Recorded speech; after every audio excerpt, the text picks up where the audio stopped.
and welcome back to my YouTube channel. Anatomy এবং physiology নিয়ে আমাদের আগের ২টা ক্লাস সম্পন্ন হয়েছে, যেগুলো আপনারা দেখতে পেয়েছেন। যদি আমাদের আগের ক্লাসগুলো ভালো লাগে, অবশ্যই আমাদের চ্যানেলটি সাবস্ক্রাইব করে আমাদের পাশে থাকবেন, এবং যারা আগের ভিডিওগুলো মিস করেছেন তারা অবশ্যই আগের ভিডিওগুলো দেখে আসবেন। আমার ভিডিওগুলো BSc in nursing first year এবং ডিপ্লোমা ইন নার্সিং ফার্স্ট ইয়ারদের জন্য খুবই গুরুত্বপূর্ণ। তো বেশি কথা না বলে চলুন শুরু করি। আজকের আমাদের টপিকটি হচ্ছে বোন এবং কার্টিলেজ নিয়ে। তো বোন সম্পর্কে আমরা যদি বলতে যাই, আমাদের দেহের 97% হচ্ছে এই ম্যাট্রিক্স দিয়ে তৈরি এবং 3% হচ্ছে সেল দিয়ে তৈরি। তো সেক্ষেত্রে আমরা বলতে পারি যে এই ম্যাট্রিক্সটা হচ্ছে খুবই গুরুত্বপূর্ণ আমাদের দেহ গঠনের জন্য। তো এবারে যদি আমরা বলি বোন কি, বোন সম্পর্কে যদি আমরা ধারণা নিতে যাই, আমরা প্রথমে বলতে পারি bone is a specialized connective tissue composed of calcified extracellular matrix with 3 bone cells: osteoblast, osteocytes, and osteoclast, specialized to support the body and protect many internal organs.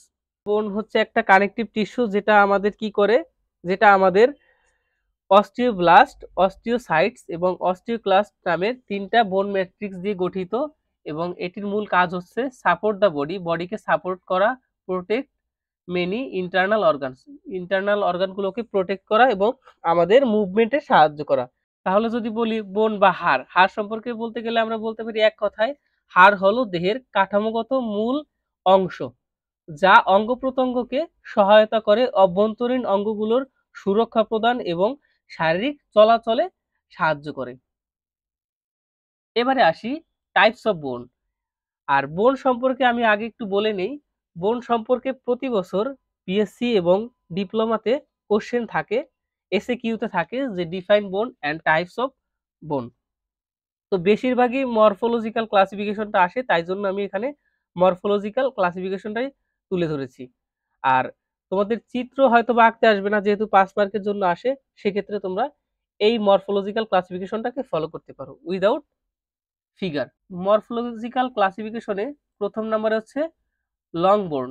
There are considerably longer than any are wider. A long bone has a shaft and 2 ends. For example, femur, tibia, fibula. তো long বোন মানে হচ্ছে লম্বা বোন। আমাদের দেহের সবথেকে যে বড় বোন সেগুলি হচ্ছে লং বোন হিসেবে পরিচিত। তো লং বোন হলো মানবদেহের এমন বোন যার দৈর্ঘ্য বেশি এবং প্রধানত শরীরের ভার বহন ও চলাচলে সহায়তা করে। নেক্সট, শর্ট বোন। ফর এক্সাম্পল, কার্পাল অ্যান্ড টর্সাল বোন। শর্ট বোন বলতে গেলে আমরা বুঝি এমন ধরনের বোন যা দৈর্ঘ্য, প্রস্থ এবং গভীরতায় প্রায় সমান, মানে দৈর্ঘ্য, প্রস্থ, গভীরতা সব দিক দিয়েই প্রায় সমান, এবং সাধারণত ঘন ও শক্ত হয়, যেগুলো পরিমাণে অনেক বেশি থাকে এবং শক্ত হয়। এগুলো প্রধানত শরীরের ভার বহন ও স্থিতিশীলতা বজায় রাখতে সাহায্য করে। যেমন হতে পারে হাতের কবজির হাড়, পায়ের গোড়ালির হাড়, যেটাকে বললাম যে কার্পাল টর্সাল বোন, এই টাইপের বোনগুলো হচ্ছে আমাদের শর্ট বোন নামে পরিচিত। এখানে দেখতে পাও যে এই যে ছোট ছোট বোন, এই যে ছোট ছোট বোন, এইগুলোই হচ্ছে আমাদের শর্ট বোন নামে, শর্ট বোন হিসেবে পরিচিত। নম্বর 3, ফ্ল্যাট বোন। For example, sternum, ribs, scapula, parietal and frontal বোন। ফ্ল্যাট বোন বলতে আমরা বুঝি চ্যাপ্টা বোন, মানে চ্যাপ্টা যেগুলো, যেগুলো হচ্ছে মনে করো যে প্রশস্ত, পাতলা এবং কিছুটা বাঁকা হাড়, যা প্রধানত শরীরের গুরুত্বপূর্ণ অঙ্গগুলোকে সুরক্ষা দেয় এবং পেশি সংযুক্তির জন্য বিস্তৃত স্থান প্রদান করে। যে ক্ষেত্রে আমরা বলতে পারি, দেখো এখানে রিবস দেখছো, এগুলো হচ্ছে আমাদের চ্যাপ্টা বা ফ্ল্যাট বোন হিসেবে পরিচিত। এরপরে আসে irregular bone. For example, vertebra, hip bone and bone in the base of the skull. Irregular bone গুলো হলো এমন ধরনের বোন যা নির্দিষ্ট কোনো আকৃতি নাই, যার কোনো নির্দিষ্ট আকৃতি নেই, এবং এটি অন্যান্য হাড়ের শ্রেণীবিভাগ, যেমন হচ্ছে বলতে পারি লম্বা, সংক্ষিপ্ত বা চ্যাপ্টা মধ্যেও এটা পড়ে না। অন্যান্য হাড় যেমন লম্বা, চওড়া, চ্যাপ্টা থাকে, এটা ওইরকম ধরনের ওইরকম আকৃতির মধ্যেও পড়ে না। এগুলো জটিল গঠনের কারণে শরীরের বিভিন্ন বিশেষ কাজ সম্পাদনা করে, যেমন অঙ্গের সুরক্ষা, ভারসাম্য রক্ষা এবং পেশি সংযুক্তি। নিউম্যাটিক বোন এক্সাম্পল হচ্ছে ম্যাক্সিলা, স্পিনয়েড, ইথময়েড। এটাকে আমরা বলতে পারি বায়ুবহুল হাড়। এটাকে আমরা বলতে পারি বায়ুবহুল হাড়। এটি হলো এমন এক ধরনের বোন যার অভ্যন্তরে বায়ুকোষ বা সাইনাস থাকে। এই হাড়গুলো প্রধানত দেহের ওজন কমায়, শব্দ অনুসরণ তৈরি করা এবং শ্বাস-প্রশ্বাসের কার্যক্রমকে সহজতর করতে সাহায্য করে। এগুলোকে আমরা বলতে পারি নিউম্যাটিক বোন। এরপরে আসে লাস্ট সিসাময়েড বোন। সিসাময়েড বোনের এক্সাম্পল বলতে গেলে বলতে পারি হচ্ছে প্যাটেলা।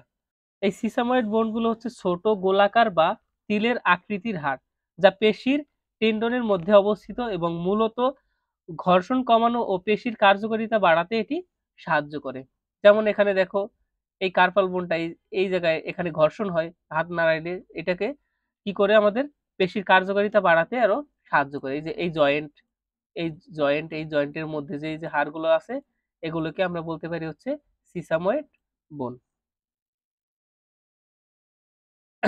এখানে একটা চিত্র দেওয়া আছে, দেখো এই সম্পর্কে বোনগুলো সম্পর্কে তোমরা একটা আইডিয়া পেয়ে যাবে যে কোনটার নাম কি। এটা দেখো ফ্ল্যাট বোনের মধ্যে হচ্ছে স্টার্নাম, ইরেগুলার বোনের মধ্যে হচ্ছে ভার্টিব্রা। এরকম ভাবে দেখো প্রত্যেকটা বোন সম্পর্কে একটা আইডিয়া নিয়ে নাও। তো নেক্সট হচ্ছে ডেফিনেশন অফ কার্টিলেজ। আমরা বোন সম্পর্কে জানলাম, এবার আমরা কার্টিলেজ সম্পর্কে জানবো। তো cartilage is a taut flexible from the connective tissue characterized by an extracellular matrix containing collagen and elastic fibers and cells called chondrocytes. মূলত কার্টিলেজ হলো এক ধরনের শক্ত, নমনীয় ও স্থিতিস্থাপক সংযোগ টিস্যু যা হাড়ের সংযোগস্থলে, নাক, কান, শ্বাসনালী এবং অন্যান্য অংশে পাওয়া যায়। এটি হাড়ের তুলনায় নরম এবং রক্তনালীর অভাব থাকার কারণে ধীরে ধীরে পুনরুদ্ধার হয়। তো কার্টিলেজ হচ্ছে মূলত কি এক ধরনের শক্ত, নমনীয় ও স্থিতিস্থাপক সংযোজক টিস্যু যা হাড়ের সংযোগস্থলে, নাক, কান, শ্বাসনালী এবং অন্যান্য অংশে পাওয়া যায়। তো এই ছিল হচ্ছে আজকে আমাদের ভিডিও বোন এবং কার্টিলেজ সম্পর্কে। আশা করি সবাই এতটুকু সম্পর্কে একটা বিস্তারিত ধারণা পেয়েছো। তো যদি ভিডিওটি ভালো লাগে অবশ্যই আমাদের চ্যানেলটি সাবস্ক্রাইব করে পাশে থাকবে এবং আমার নতুন একটি ভিডিও না আসা পর্যন্ত সবাই সুস্থ থাকবে এটাই কামনা করে আমার আজকের ভিডিওটি শেষ করছি।